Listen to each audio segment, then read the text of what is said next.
PodCastle, episode 862 for Tuesday the 22nd of October 2024. A flash fiction extravaganza of Canine companions, featuring stories by Katie McIver, Andy Oldfield and Sarah Pinsker, with respective narrations by Eliza Chan, Devin Martin and Eleanor R. Wood, and produced by Devin Martin. Rated PG, with some very good boys.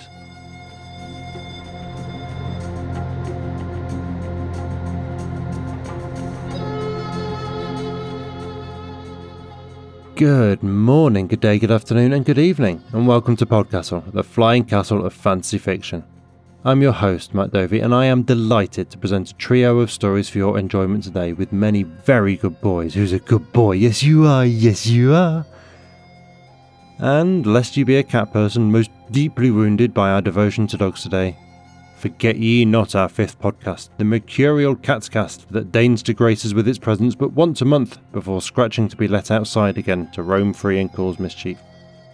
Every other episode is free to the public, but EA supporters get access to the private feed containing original speculative cat fiction and, we hear, though it would never admit it, belly rubs. Find out more at escapeartist.net/catscast. And support us all at patreon.com/EApodcasts for the full archive and many other treats besides. We're kicking our dog stories off today with A Strange and Terrible Wonder by Katie McIver, narrated by Eliza Chan. This story was first published in Zooscape, August 2023. Katie McIver is a Scottish writer. She studied at the University of Cambridge and now lives in the Scottish borders with her husband and baby daughter. Her short fiction has appeared in magazines such as The Deadlands, Interzone and Little Blue Marble, and her 3-story collection is out now with Ram Eye Press.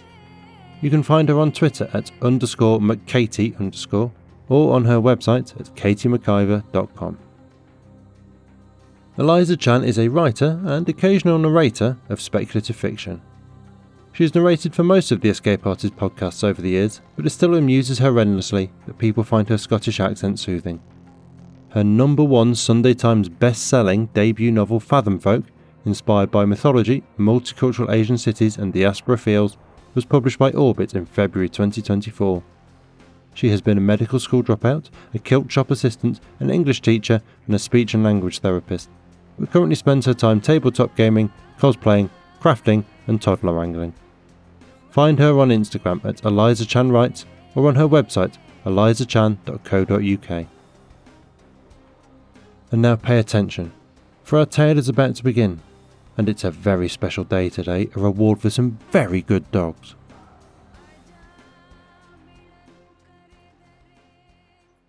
A Strange and Terrible Wonder by Katie McIver. Narrated by Eliza Chan.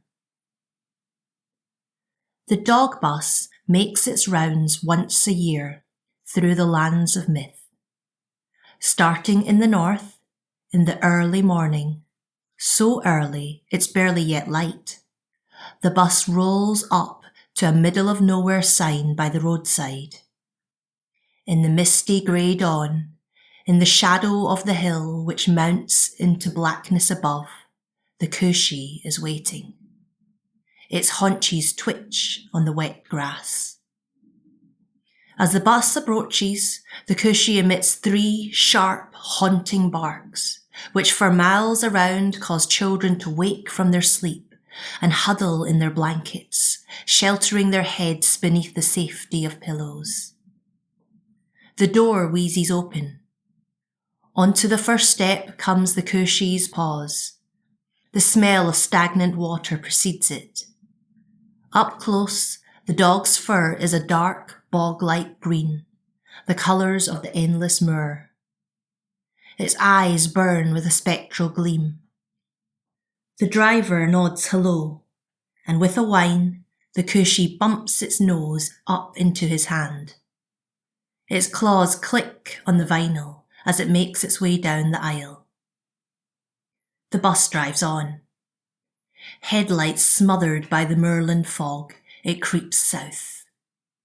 The grey city grows around it. In the kirkyard, its tiny shape lost in the deep gravestone gloom, a terrier wags its tail. When the doors open, it springs up into the bus and leaps into the driver's arms, licking his face with a small, ghost-like tongue. "Away with you, Bobby," says the driver, but his eyes are smiling. Bobby avoids the steaming, bull-sized bulk of the cushy. He sits up front, just behind the driver, his tiny paws against the window. They continue south. On a lonely road in Northumberland, a huge black creature waits with its front leg extended, the Gytrash, foe of solitary travellers. Heading westward and then down the M6, they stop to collect the phantom Mother Dew, fresh off the ferry from Douglas. The new passengers sit aloof from one another, each taking up a double seat, curled like enormous matted cats. Bobby's weary eyes flit between them. Wales is slate grey with rain. Halfway down the tree-lined slope of the Nantigarth Pass, a shuddering howl halts the bus, and the Gwishki, the Cunanon, the dog of the other world, comes aboard. The driver chucks it absent-mindedly under the chin. In its wake, a small, bouncing shape appears, a corgi with her ferry rider perched side saddle. The ferry flies up to hand her fare to the driver, but he knows better than to accept coin from the fair folk. Back into England, and on through the miles of dull motorway. They stop at a service station somewhere near Wolverhampton. At this strange, perpetual dawn hour, only red-eyed lorry drivers peer from their curtained cabs, and they think nothing of the procession of phantom hounds which crosses the tarmac to pee on the litter-flecked grass and drink, one by one, from the dirty metal water bowl. The next stop is a cold, dark little church, where the wind shrieks through the branches of yew trees. The church grim trots out, stretching his hind legs. He greets the Gytrash politely, nose to nose, for they are old comrades. The others he ignores. Black Shuck has roamed to the very edge of his eastern domain to catch the bus. Giant head raised, steam spouting from his nostrils in the cold, deathly air, he climbs aboard. The driver feels a chill pass over him, as though of footsteps over his grave. But he pats Black Shuck on the head all the same, though he has to reach up from his chair to do it. Black Shuck's glowing eyes soften to a pale, almost pleasant yellow beneath the strip lights. He takes his seat across the aisle from the cushy, whose bog-damp fur gives off an odour that is comforting to him, reminiscent of the Norfolk Broads. The streets of London are ghostly at this hour, abandoned even by the drunks. At 31 Kensington Park Gardens, a large Newfoundland waits patiently by the gate, her 3 floating charges in tow. The children whoop with excitement as they board, causing the corgi to leap up with an ear-splitting bark and bound into the air, trying to nip their ankles. The fairy, dislodged from her nap, yanks on the corgi's reins, while Nana herds the children back to the front of the bus and sits them down in an orderly manner. Moving through the southwest, they collect the Devil's dandy dogs, fresh from a nighttime hunt, and the cowed, scavenging mutts of the Camelot kitchens. Then the bus, now nearly full, jolts up onto Dartmoor, where awaits the most fearsome hound of all, the slavering beast of the Grimpenmire. Its great jaws drill misty vapour as it slinks up the aisle of the bus. They descend towards the coast. The driver knows the place, the secret beach where once a year the dogs of myth take their outing. Despite the long drive, dawn has just broken by the time they arrive. The beach is long, perfect, empty of the picnickers and holidaymakers who will soon swarm its picture postcard dunes. They have the place to themselves. The interior of the bus trembles with energy. The dogs sit poised and upright, only the intense wagging of tails betraying their eagerness. When the doors slide open, the excitable corgi is the first to tumble down the steps, her fairy rider cursing and hauling ineffectively at the reins. The Camelot mutts are right behind her. They writhe and trip over one another in a tangle of hairy legs, while the devil's dandy dogs snap at their tails. Next comes the Gytrash and the church groom at a stately pace, shoulder to shoulder. Black Shuck and the Cushy follow. The Gwishki and the Mother Dew skulk after them, glancing over their shoulders at the Dartmoor hound, which paces lone and panther-like from the back of the bus. Lastly, Nana shepherds her 3 children down the steps, and only Bobby is left, polite and patient as always, waiting for the driver. The old man and his old dog walk the path to the beach side by side. The sand shines primrose yellow in the sunlight.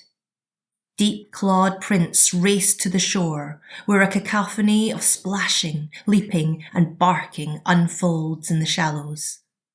The Camelot hounds coat their skinny bodies in sand, eyes rolling with delight, while the devil's dandy dogs take off as one in pursuit of a seagull. The corgi is a frantic, cannonballing blur, her thick fur soaked, her fairy rider laughing through the saltwater spray. Even the deathly dogs, the portents of the underworld, frolic for all they are worth in the sea, and pass a red rubber ball from jaw to dripping jaw. The Dartmoor hound, overcome with sudden excitement, takes off and races its own long shadow from one end of the beach to the other. On the dunes, Bobby and his owner sit and watch the sunrise. They are quiet with each other after all these years. The old man rests his hand on Bobby's wiry fur. The soft sand feels kind beneath their stiff limbs.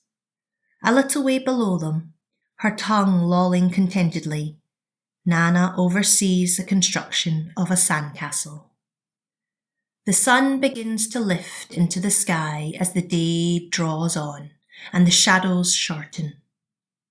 The Mother Dew solidifies in the brightness, no longer ethereal, nothing but a large spaniel splashing delightedly in the surf.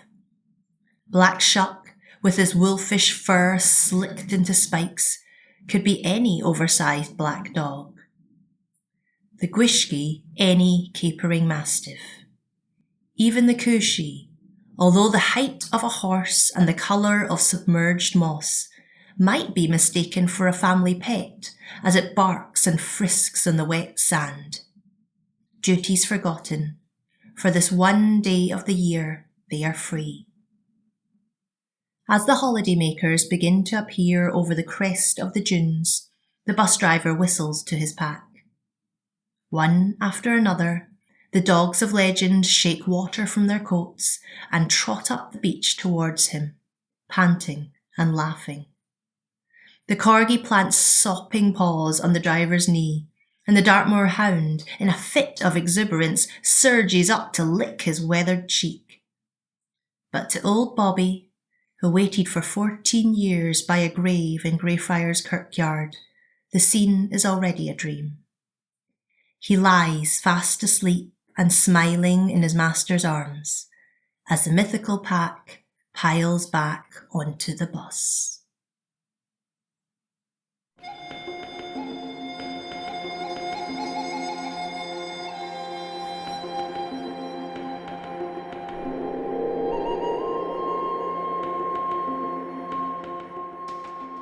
And welcome back. That was A Strange and Terrible Wonder by Katie McIver, and if you enjoyed that, then there is a long and impressive bibliography available on her website, katiemciver.com, with many free stories on it from markets such as the Deadlands, Interzone and the Dark. Katie sent us these notes on her story today. I have 2 dogs, a corgi and a greyhound, and this story originated with me wondering about the fairies who are traditionally said to ride on the backs of corgis. From personal experience, corgis can be extremely loud, excitable and stubborn, and I like the idea of a fairy getting exasperated with her wayward steed. Expanding into other myths and legends, I've often thought that the dogs of fancy get a bit of a raw deal, scavenging for scraps in medieval kitchens or haunting lonely moors. Surely even a Church Grim or the Hound of the Baskervilles would appreciate a nice day out and a run around on the beach. One real dog, I felt, also deserved an invitation to the bus trip. Greyfriars Bobby, who is famous in my hometown of Edinburgh for spending 14 loyal years watching over his owner's grave. The title is taken from a 16th century account of an encounter with Black Shuck. Thank you, Katie, for the story and the thoughts. Next up is The Dog Who Buried the Sea by Andy Oldfield, narrated by our own Devin Martin. This story was first published in Flash Fiction Online, November 2021. Andy Oldfield is a writer and musician based in Cornwall, UK. He used to be a psychotherapist and journalist, but now splits his time between being out in nature and writing. He's a former editor of CompuServe UK's SF channel and former deputy editor of Fear magazine.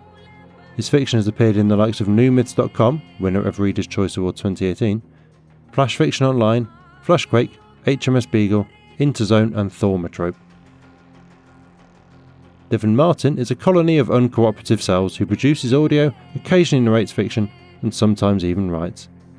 He lives with a brilliant scientist in Cardiff. He almost never posts on social media and he has a wide range of disturbing cackles. And now pay attention, for our tale is about to begin, and you should know it to repeat it to your own nestlings in time.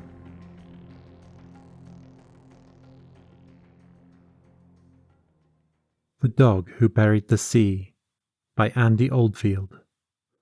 Read by Devin Martin. Gather now, nestlings and featherkin. Settle your wings and listen, lest this tale should be forgotten in the cold, dark days to come. Remember the Bone Man and the Bone Dog. Remember the gifts that come unexpected. And always remember that those good days may come again, when the beaks of jackdaw, chough and rook, of magpie, jay, crow and raven never go hungry. In the days of your grandmother's grandmother and grandfather's grandfather, the winter snows fell deep, bitter and long. Ice and wind stole our food and our lives. Badger and fox claimed our dead, and we grew weaker and fewer. Hope shrank and shriveled like our bellies, until one day, in the nest houses of men and women, a strange man and his dog came to live. The man and his dog were as one, it seemed. The man was young and lean. The dog was even younger and leaner. Soulmates. Nestmates. And they never chased us from the land around their home. The man fed himself and his dog on succulent meat cut from the bone. And afterwards, instead of hiding the remains inside a lidded bin, like so many of their kind, the Bone Man gave them to us. Into the bushes he threw us food, onto the grass, onto the rooftop. Gristle, bone, sinew, cartilage, skin, and flesh. Such sweet stuff, the stuff of which corvids dream, the stuff of life scattered freely. We ate, they watched. When the Bone Dog watched, we could eat with no fear of cat or fox stealing us or our food. We grew strong, and winter died instead of us. When the warmth returned, many chicks hatched to see the sun. And still the Bone Man and dog showered us with blessings. We grew strong, though there were many beaks to feed. And so it went, summer after winter after summer. Although the Bone Dog grew bonier and the Bone Man began to limp, they still shared their bounty. But one day the Bone Dog lay down and never rose again. the Bone Man sat alone in his garden. Jackdaws hopped around his feet and brought him gifts of feather and stone, but his eyes were dark and wet and empty. Through his sadness, he still fed us. And then a new bone dog, just like the old one, came into his life, and the light in the Bone Man's eyes returned, and all was good. But nothing stands still. As the Bone Dog grew older, the Bone Man grew stiffer and slower, until he knew his time under the sun was almost done. One morning, in the cool dawn light, he scattered our breakfasts and said goodbye. He went down to the sea with the Bone Dog, and climbed into a boat, and rowed out to the fairy isles that wink in and out of being. With Bone Dog by his side, he lay down on the glimmering shore, and closed his eyes to this world. The waves began to embrace him, but the Bone Dog knew what to do, and began to dig, long bony legs and sharp claws throwing enchanted sand over the Bone Man's cooling body. Soon, Bone Dog had raised a small mound. We were watching. We knew that Bone Dog's efforts would be in vain, as, soon enough, the fairy isle would slip back into the sea. And so we helped. Hundreds of us took sand by the beakful from the dunes of the mainland and flew out to the fairy isle. We dropped it, and Bone Dog piled it on the Bone Man's body. Sand, grass, twig, stone. The sky was black for 3 days and nights, as jackdaw, chough, rook, magpie, jay, crow, and raven carried their loads. The Bone Dog buried the sea and turned a fairy isle into a solid one. When the Bone Man was safely hidden, the dog who buried the sea lay down exhausted, and we stood by him as he slept.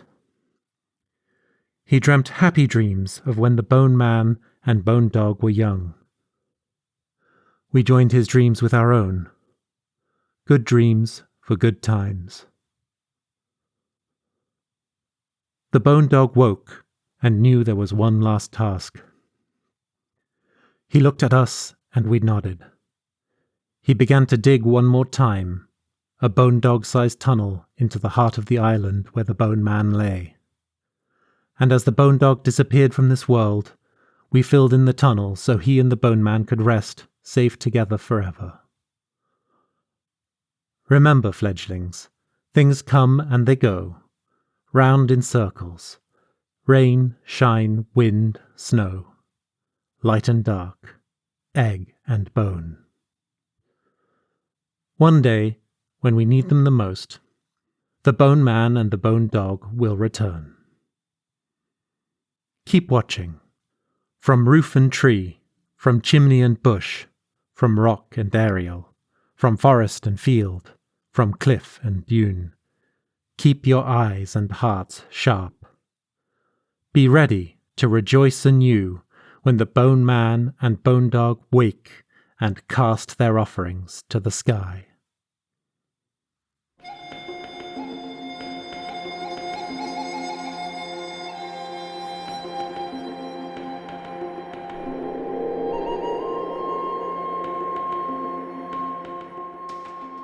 And welcome back.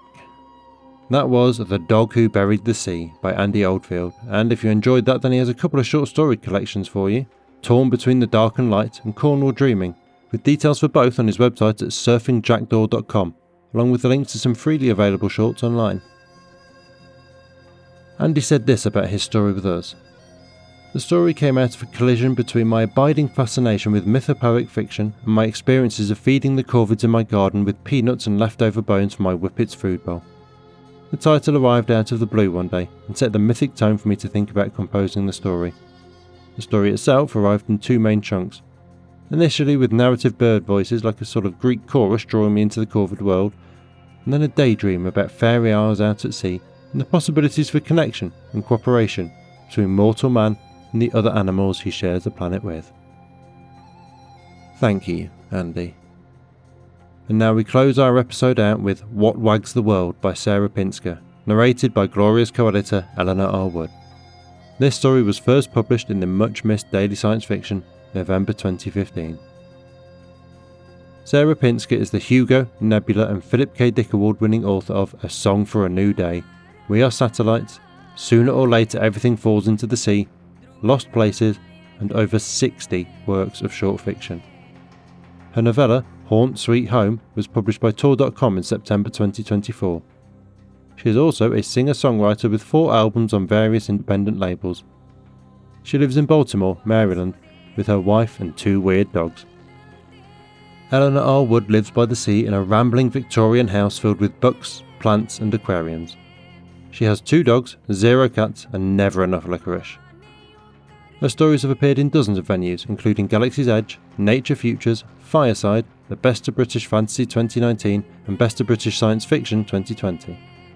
You can find a full list of her published work at creativepanoply.wordpress.com. And now pay attention, for our tale is about to begin, and this is the one true tale of canine love and devotion.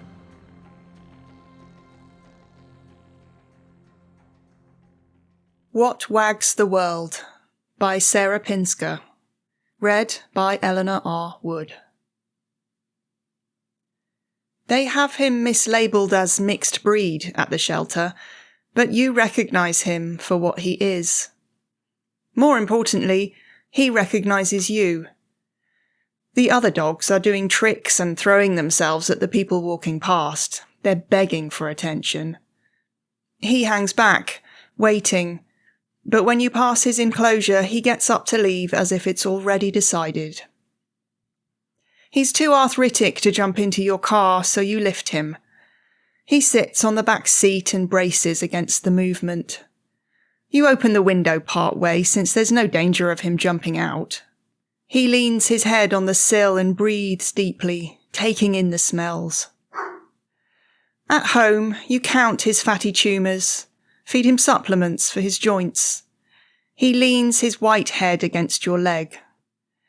He's too deaf to hear that you're calling him Merlin, Merle for short. He rewards you in the ways that only an old dog can. When you get home, you run your hands over his sides to let him know you're there.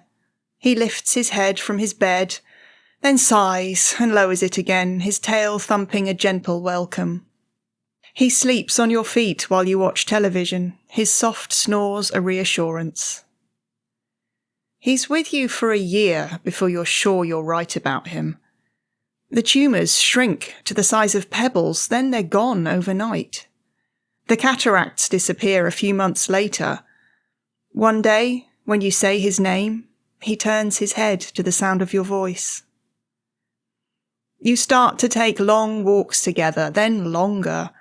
His limp smooths out. The stiffness gives way to his true gaits, a sure-footed trot, a headlong gallop. On a dune hike, he darts into the brush and emerges soft-mouthing a sparrow. You take it from him, praise him, release it unharmed. This is the first of many. Over the next few years, he is your most constant companion. He's at the door the second you arrive home. You hear his tail thumping before your key is even in the lock. He exhausts himself chasing squirrels and birds and sticks, returns to your side panting and self-satisfied. You take him to the lake and he launches himself from the boat dock like a missile. You buy a ball-flinging device because the arthritis in your own elbow no longer allows you to throw as far as he would like. He hears everything now, his ears pricking up to catch the neighbour's dog barking and the cardinals in the holly by the back door. You don't teach him tricks, but he has a few of his own. His chin on your knee while you're eating, and he wants to remind you he's there to help you with anything you can't finish.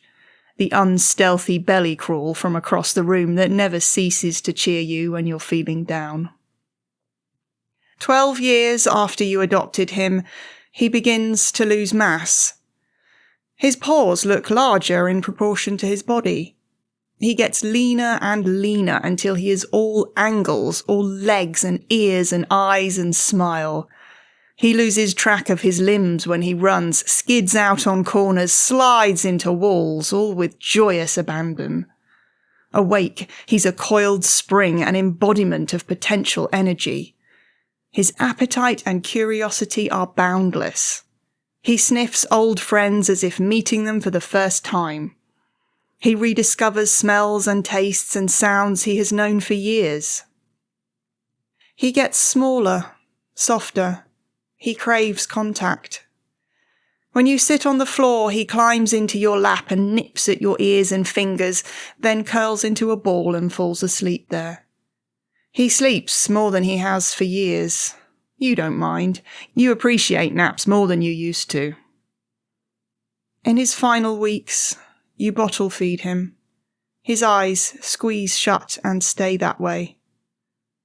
The last night he's with you, there's a flare in the dark bedroom, then a spark, and then he's gone. Still too soon. There's no body to bury, so you hike to the lake and sit on the boat dock and skip stones across the water.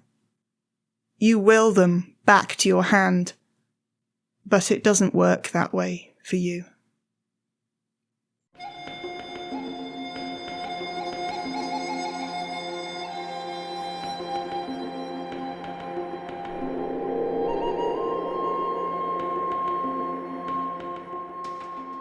And welcome back. That was What Wags the World by Sarah Pinsker. And if you enjoyed that, then oh my goodness, there is a whole world of wonderful Sarah stories waiting for you out there. She is one of the best contemporary writers of short SFF today, honestly. She's only been here once before, sadly, episode 573, The Court Magician, which was a Hugo finalist in 2019 and is wonderful. But there's also a 4-parter, and then there were N-1 at Escape Pod. That's episodes 652 through 655, about attending a convention of 200 other Sarah Pinskers from alternate dimensions. Yes, it is as brilliant as that conceit sounds. She's also got dozens of stories and novelettes out in places like Uncanny and Tor.com, all listed at her website sarahpinsker.com. And, as mentioned in her bio, a new novella from Tor.com, Haunt Sweet Home, which I've just bought immediately after typing this out. And Sarah sent us this thought on What Wags the World. I wrote this off a Codex contest prompt, but I'm pretty sure the main inspiration was my pup Bo, who was 14 that year. Thank you, Sarah, and again to all our authors, for today's stories and thoughts. We are, as things stand, very much a pro-dog podcast. Eleanor would be lost without her 2 hunterways, Leo and Bruno, the latter now 14 years old, just as Sarah's Bo was when she wrote What Wags the World. And you just heard Leo making a little cameo in that last story, and we didn't have the heart to edit it out given the theme. My 2 Cavapoos, Fenrir and Crubeus, are sat on the windowsill next to me as I write this, and cannot bear to be in a room without a human. They are just big enough to fully and properly get in the way of a keyboard when sat on your lap. There is an internally infamous email chain inside Escape Artists from a few years back, when CatsCast was first proposed as an April Fool's joke, including the brilliant line from Laura, now editor at CatsCast, of "Last year, across all 4 podcasts, more episodes were authored by Cat Rambo than were about actual cats." And in that chain, lines were drawn and we proposed renaming to PodCastle. For the record, before I'm torn apart in the EA Discord, I am only temporarily without cats after the loss of my beloved and angry Lizzie last year, and the very gentlemanly Henry the year before that. This is not a new insight, far from it, but it's a thread between all 3 stories above nonetheless, and a characteristic I aspire to and strive for. Absolute, utter, unquestioning devotion that knows no bounds or limits. It is something very admirable. And the times I like myself best are the times I've managed to emulate it in my own poor human way. When a friend has asked for something and I'm up and moving before their sentence is even finished, because they need something and I will do it without thinking. My best friends are those who would do, and have done, the same for me. Too much of the world now drives us to be selfish, thinking of how to get ahead because otherwise we'll fall behind. The global system we live in treats everything as a competition and so trains us to see everyone as competition. And the truth is we achieve so much more when we trust and rely on each other. It's too simple a proposition to solve all the world's woes, of course, but still. I think we'd all be in a much happier place if everyone would just try to be more dog. That was our show for this week. On behalf of everyone at PodCastle, your co-editors Shingai Enjoro Kagunda and Eleanor R. Wood, assistant editor Caitlin Tavanovich, audio engineers Devin Martin and Eric Valdez, and our many wonderful first readers, Andrew Cahoe, Craig Jackson, Amalia Harrington, Julia Patt, Kieran Corsaini, Ryan Cole, Sarah S. Messenger, Shrikripa Krishna Prasad, Tava Nova, Tierney Bailey, Zeev Witties, and myself, Matt Dovey. Thank you for letting us share another story with you. The legal bit.